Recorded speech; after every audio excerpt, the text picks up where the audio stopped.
When someone starts customizing a motorcycle, what is the first section to be modified? Without a doubt, the seat is usually the first thing. No matter what style of project we are dealing with, the shape of the custom seat is almost as important as the fuel tank. But what most people don't know is the importance of some details.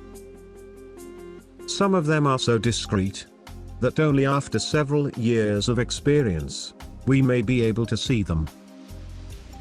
And I think this episode might have the perfect solutions you were looking for.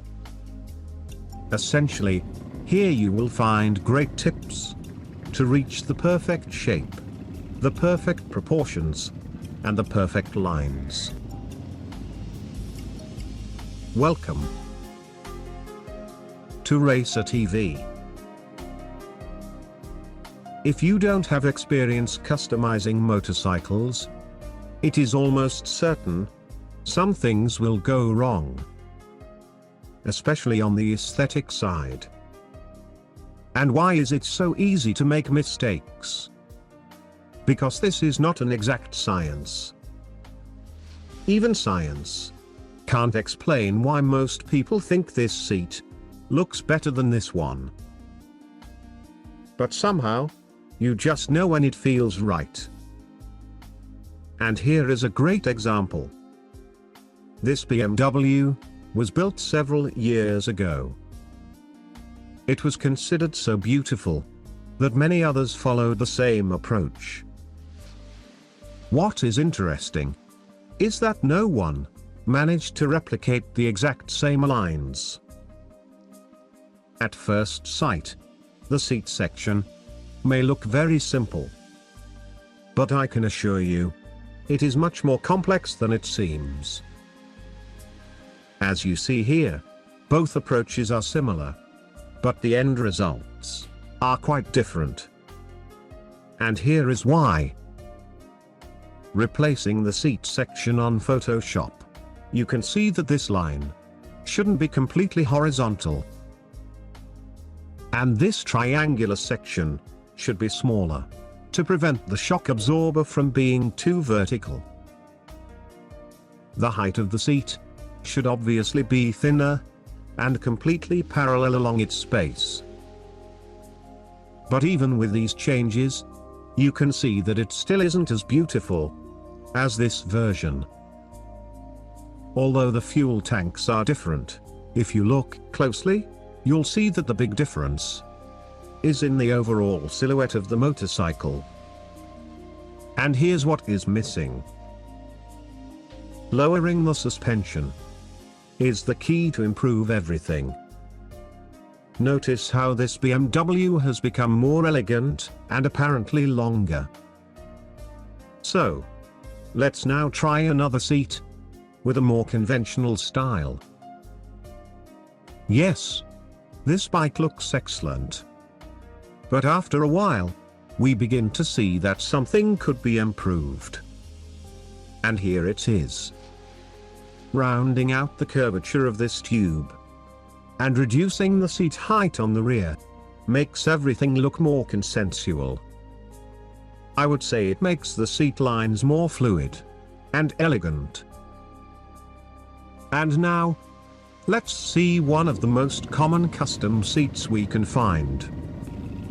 They are known as Bratstyle.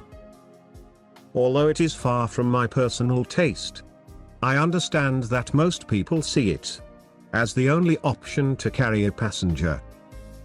I won't say this style of seat looks bad, but I think I can say there is room to improve it. Do you see how the seat ends abruptly at the rear? Notice how it looks much better after changing this section. As you can see, by tilting this line slightly, everything becomes simply more professional, stylish, and tasteful. As I previously said, this is not an exact science. But I think we can be confident enough to say that this tip works quite well on most dual seats. Another interesting detail is this finish on the rear. It usually looks better if it has 1/3 of the total length of the seat. And here is one more interesting solution. This one is better suited for bikes with a short fuel tank and a long subframe. The trick is using the mudguard to fill this space, helping the seat look proportional in relation to the fuel tank. Very simple, but very effective. In what concerns to cafe racer seats, things are quite different. The trick is to find the right proportions for the rear cowl.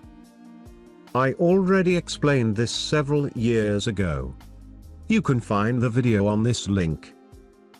On most cases, a good proportioned rear cowl usually has about 1/3 of the total seat length.